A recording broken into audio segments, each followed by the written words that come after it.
Avant et pendant sa carrière politique, il a pris position sur les droits linguistiques jusqu'à démissionner sur cet enjeu. Bienvenue à Mémoire de député.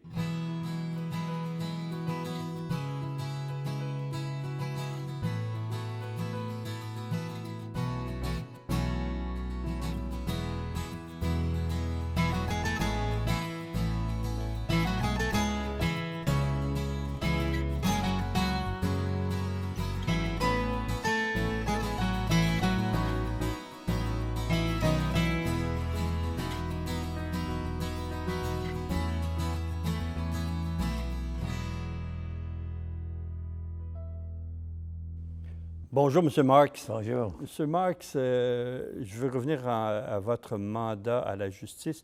Vous avez unifié 3 cours du Québec, là. Est-ce que c'était vraiment nécessaire? Cour de session de la paix, il y avait aussi le tribunal de la jeunesse. Session de la paix. Oui. Les 3, oui. Parce que c'était... Les juges à la Cour supérieure, par exemple, exercent ou peuvent exercer une juridiction dans toutes les matières. Et à la Cour du Québec, c'était tribunal de la jeunesse, Cour provinciale, session de la paix. Et supposons qu'en Abitibi, on avait besoin d'un juge au criminel pour comment dirais-je, accorder à quelqu'un un délai. Il a fallu envoyer un juge parce que le juge qui était là en matière civile ne pouvait pas le faire. Donc, ça, c'était une raison. Et je pense que c'était une réforme, en général, c'était une réforme nécessaire, bien accueillie par les juges.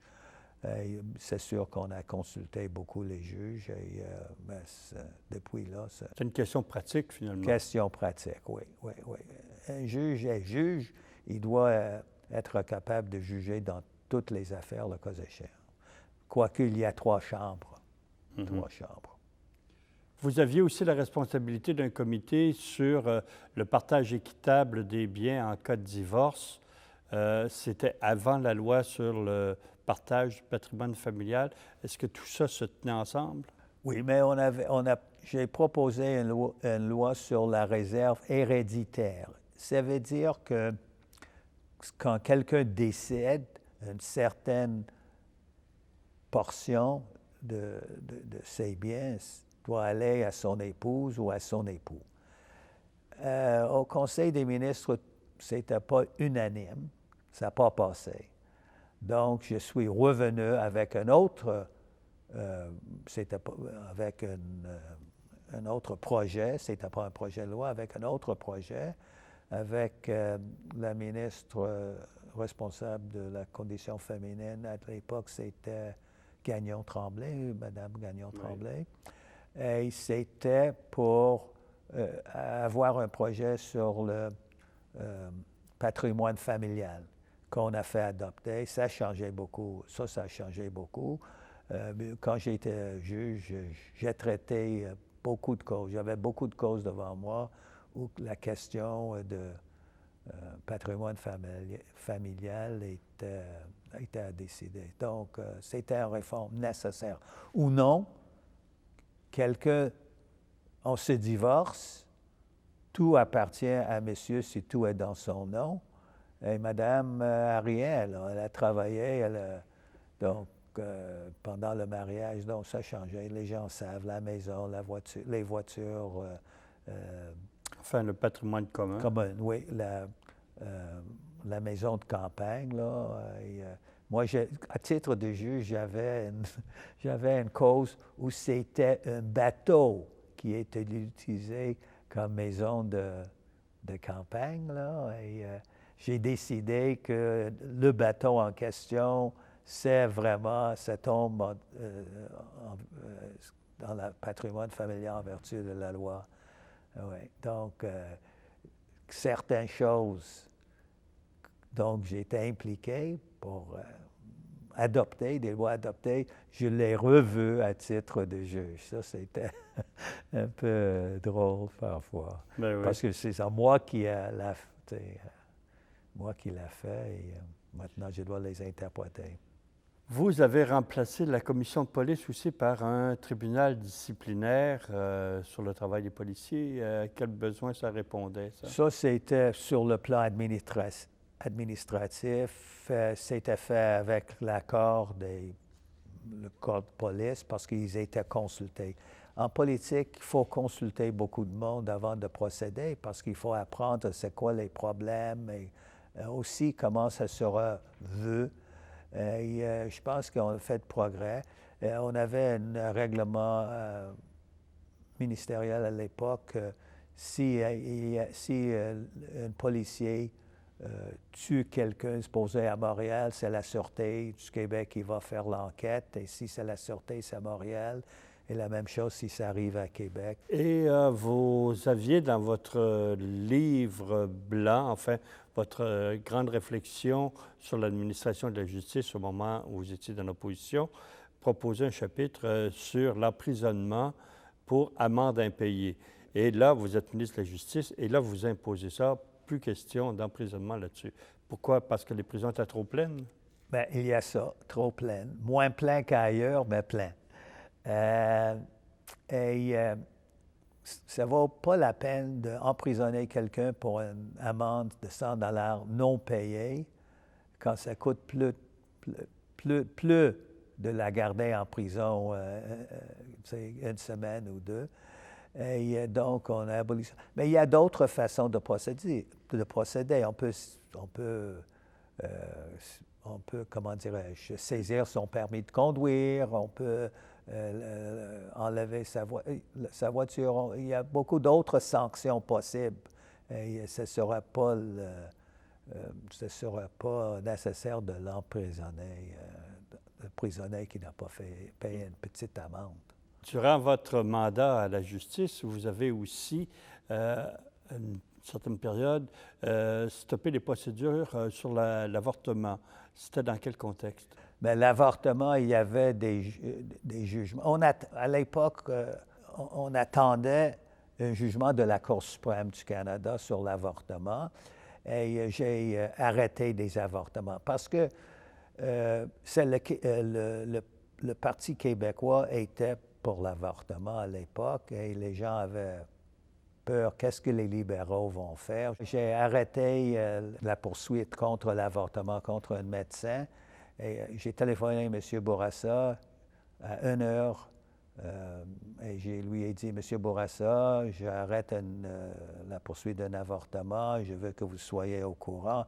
Il dit, tu ne peux pas faire ça maintenant, je vais luncher avec l'archevêque. Mais je dis, c'est trop tard. De toute façon, dites-lui, c'est ma faute, pas votre faute. Et quand M. Bourassa il a remanié son cabinet, il vous a nommé solliciteur général seulement, ce qu'on appelle aujourd'hui sécurité publique, mais vous enlevez la justice. Est-ce que vous avez pris ça pour une démotion? À l'époque, pas vraiment, parce que, premièrement, j'ai proposé à M. Bourassa de changer le titre du ministère à la protection de la sécurité, ministère de la Sécurité publique, parce que solliciteur général, ça ne veut rien dire en ce qui concerne la police et ainsi de suite. Donc, on a fait ce jugement. Il a ajouté certains dossiers, il a enlevé d'autres ministères, il a donné ça au ministère de la Sécurité publique. Et aussi, à l'époque, c'était pas connu vraiment, mais M. Bourassa m'a offert un autre ministère. Il a dit, si tu veux, je vais te donner un autre ministère. Il m'a dit, je vais te donner le ministère du Travail. Moi, je dis, il y a déjà un ministre. Non, mais donc, je vais arranger tout ça. Si tu veux avoir un autre ministère, je vais te donner un autre ministère. Mais j'ai été déjà ministre depuis 3 ans. J'ai compris. C'est assez d'avoir un ministère au lieu de deux. Ça ne donnera pas plus. Ça donnera plus de travail, plus de problèmes. Mais comme solliciteur général, vous avez aussi encouragé l'augmentation du nombre de femmes dans la police et dans l'administration. Oui, j'ai pensé que le ministère ou que les corps policiers doivent refléter la population en général. Et vous voyez que beaucoup a changé depuis. Et on a beaucoup de policières et des policiers, des communautés ethniques et ainsi de suite. Vous avez eu aussi la responsabilité de la protection du consommateur? Oui, en matière de protection consommateur, le ministre peut avoir des idées, mais les ministères, les fonctionnaires, le sous-ministre, ils ont aussi des idées quoi faire, connaissent leur dossier. Et donc, par exemple, on m'a proposé de faire adopter une loi sur les préarrangements funéraires. Très important au Québec parce qu'il y a beaucoup d'arrangements préfunéraires et il faut avoir un régime pour protéger l'argent que les gens investissent. On a fait les lois, le dépôt volontaire, on a changé, on a fait des modifications. Il y avait aussi, quand j'étais dans l'opposition, il y avait un monsieur sur la rive sud à Montréal là, qui s'est fait saisir sa maison pour une dette de 4 000 $. Et j'ai fait une conférence de presse pour dénoncer une telle action et j'ai suggéré que la loi soit modifiée. Et quand j'étais au ministère, tout le monde était d'accord avec ça. On a changé le code de procédure civile, si je me souviens bien, pour interdire la saisie d'une maison pour une dette de moins de 5 000 $. Mes fonctionnaires m'ont dit, commencez avec 5 000 $, après ça, ça va augmenter. On a changé ça après pour 10 000, je ne sais pas c'est quoi maintenant, mais c'était injuste. On ne fait pas ça ailleurs, donc saisir la maison de quelqu'un qui vaut 40 000 à l'époque, pour 4 000 $, c'est un scandale. Disproportionné. Oui, c'est ça, exactement. Une autre décision controversée, cette fois, ça concerne la Charte de la langue française. Vous avez suspendu ou arrêté les procédures contre les contrevenants à la loi 101. C'est en 86. C'était dans quel contexte, ça aussi? Oui, mais premièrement, je dois vous dire, j'ai toujours suivi la ligne de parti en matière linguistique. Je peux vous citer ce que M. Ryan a dit sur l'affichage bilingue. Il a dit toujours, on va avoir l'affichage bilingue, tu sais, Gérard Deslévesque, M. Bourassa, tout le monde. Sauf que le sous-ministre de la Justice a fait une annonce qu'on suspend la poursuite contre ceux qui ont l'affichage bilingue à l'extérieur, là, pour la raison qu'il y avait un jugement de la Cour supérieure et un jugement de la Cour d'appel pour dire que c'est inconstitutionnel. Donc, on a suspendu en attendant la décision de la Cour suprême du Canada. Et bien, quand la décision de la Cour suprême du Canada était rendue, M. Bourassa a décidé d'utiliser la clause. Parce que la Cour suprême du Canada a dit que c'était inconstitutionnel, mais on peut avoir l'affichage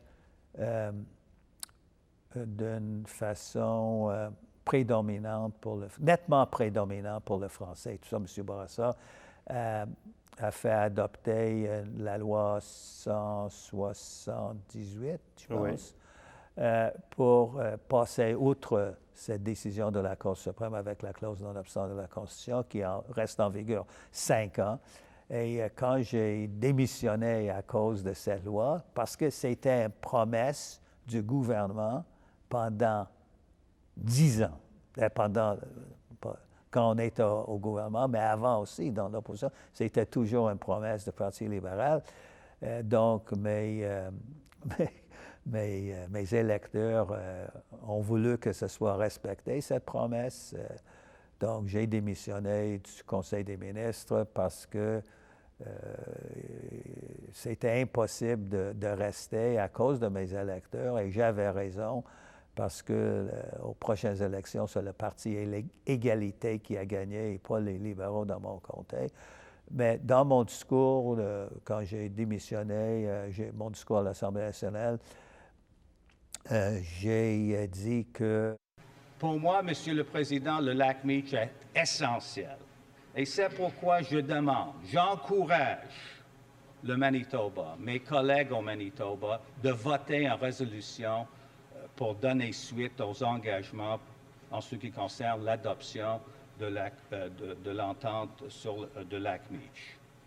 Je pense que ce sera une erreur historique pour la législature de Manitoba de prendre comme prétexte la loi 178 et de ne pas voter cette résolution sur le Lac Meech. C'est essentiel, ce sera bon pour le Canada et ce sera bon pour le Québec et ça va permettre le Québec d'entrer dans la Constitution. J'ai encouragé le Manitoba d'appuyer le projet Meech et j'ai dit aussi qu'après 5 ans, quand la clause non-obstant va disparaître de la loi, après 5 ans, qu'on va revenir. Et effectivement, on est revenu après, parce qu'on avait aussi une décision d'une commission des droits de la personne, l'ONU et tout ça. Et M. Ryan était ministre à l'époque, et on est revenu, et on a permis l'anglais. Mais vous comprenez, M. Bourassa,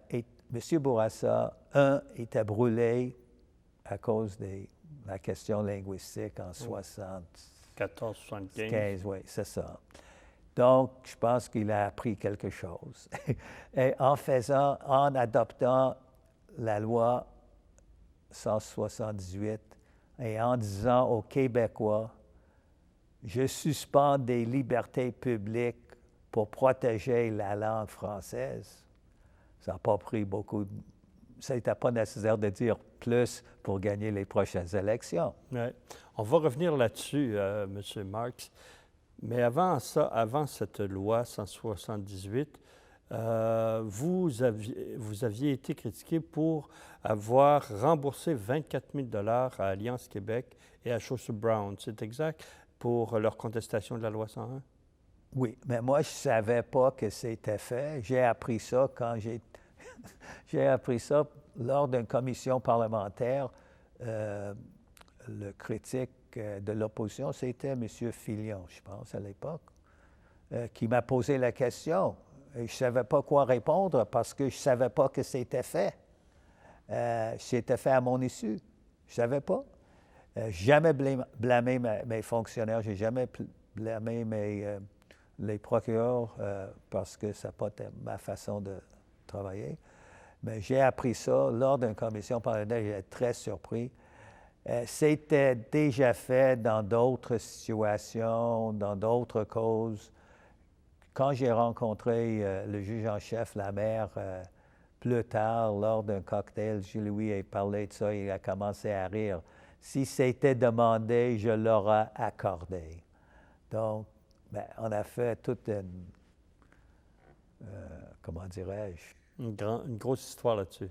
Oui, une grosse histoire d'une petite affaire. Mais c'est ça la politique. Vous aviez quand même un intérêt particulier pour les droits linguistiques tout au long de votre carrière, mais dans l'opposition aussi. Ce qui vous a amené à dénoncer le cas d'une infirmière, de prendre la défense d'une infirmière qui avait perdu son emploi parce qu'elle n'avait pas passé un test linguistique. C'est quoi l'histoire? Edith Thompson, elle était immigrée des Antilles, là, d'un pays anglophone, d'un pays où on a parlé l'anglais. Elle était infirmière à l'hôpital Victoria, Royal Victoria. Elle était infirmière. Et elle a failli de passer l'examen en français à l'époque. Ça remonte des années 80.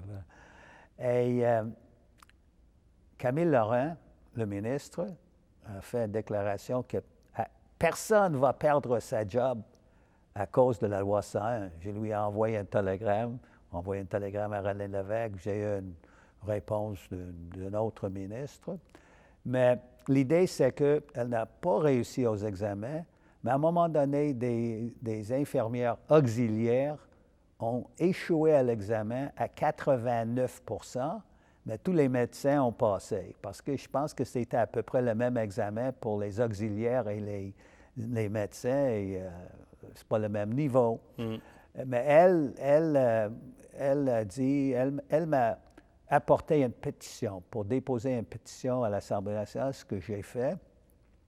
Mais je lui ai dit qu'on va porter sa cause devant la Commission des droits de la personne.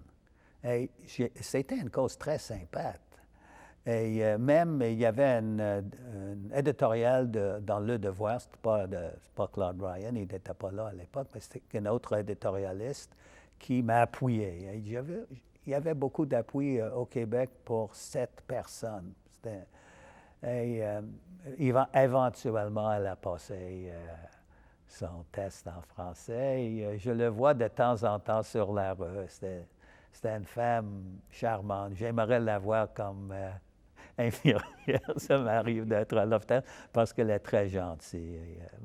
Elle a gagné sa cause. Elle a gagné en passant l'examen finalement. Mais je pense que le gouvernement a assez de cette cause-là. On revient au dossier linguistique point par point.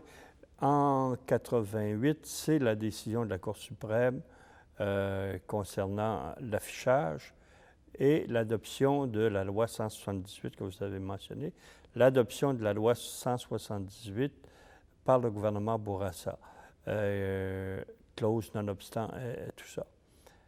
Là, vous êtes pris dans une tourmente. Quand tu es ministre de tous les Québécois. Mais quand tu es député de tes électeurs. Mais les électeurs se sentaient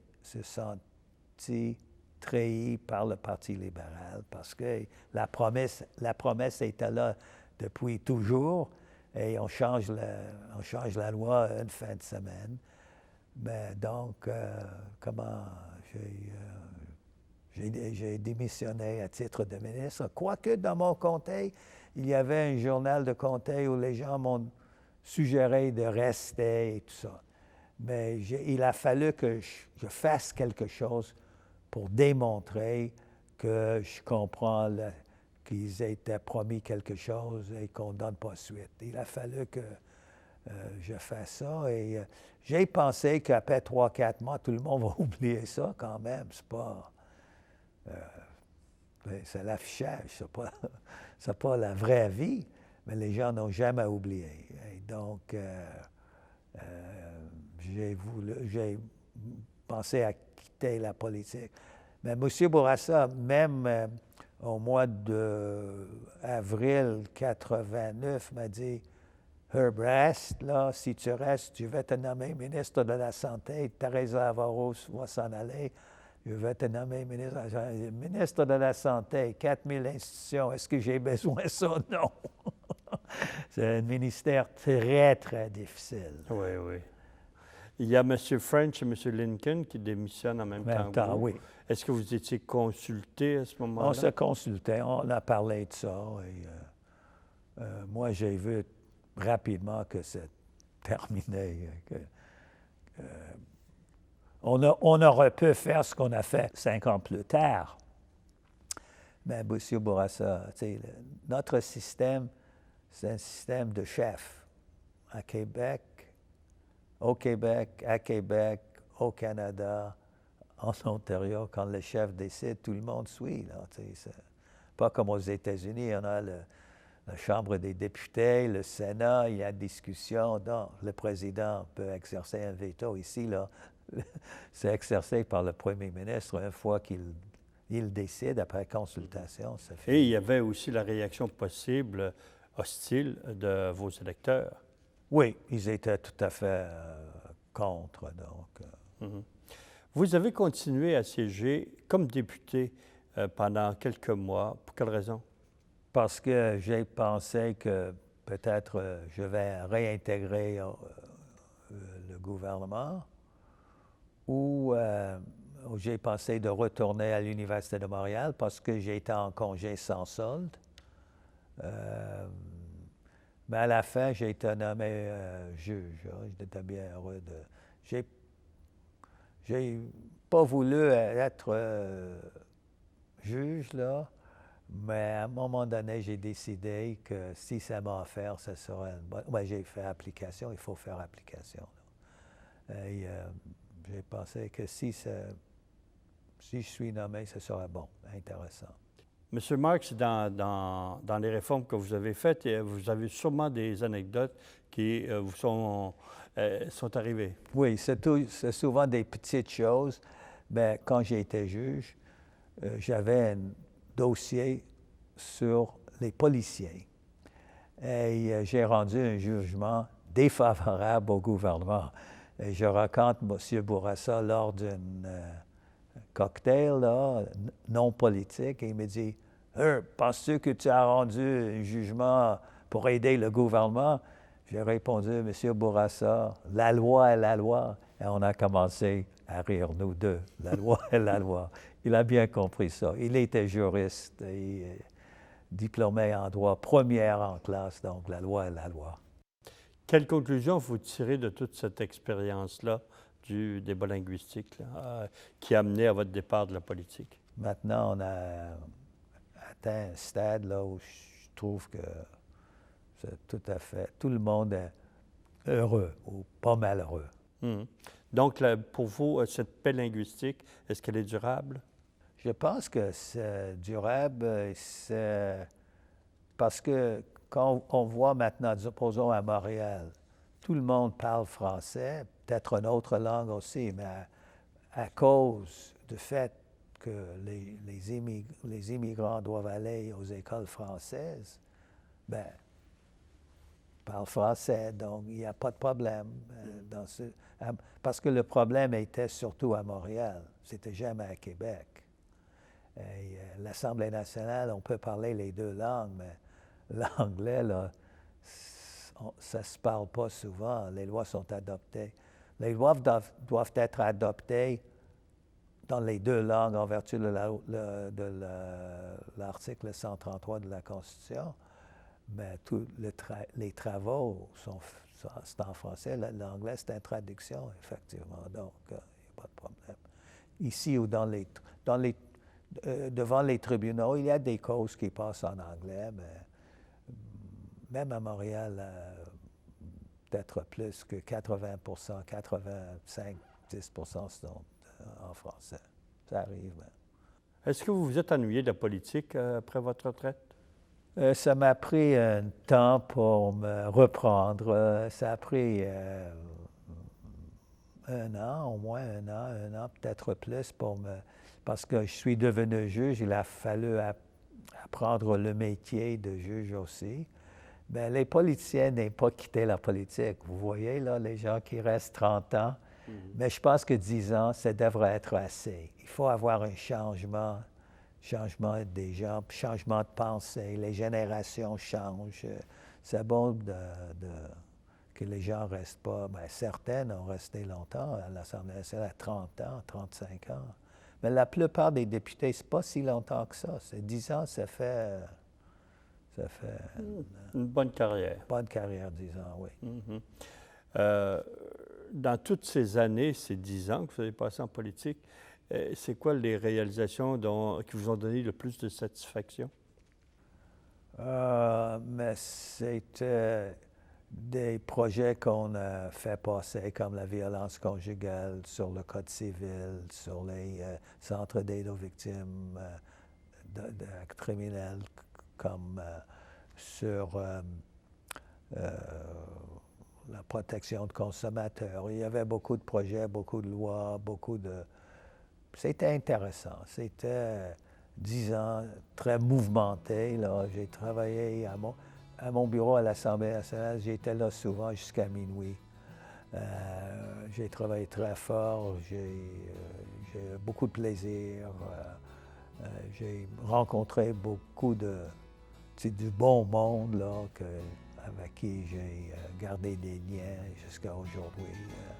Je vous remercie beaucoup, M. Marks. Merci. J'ai beaucoup apprécié. Moi de même. Merci. Au revoir.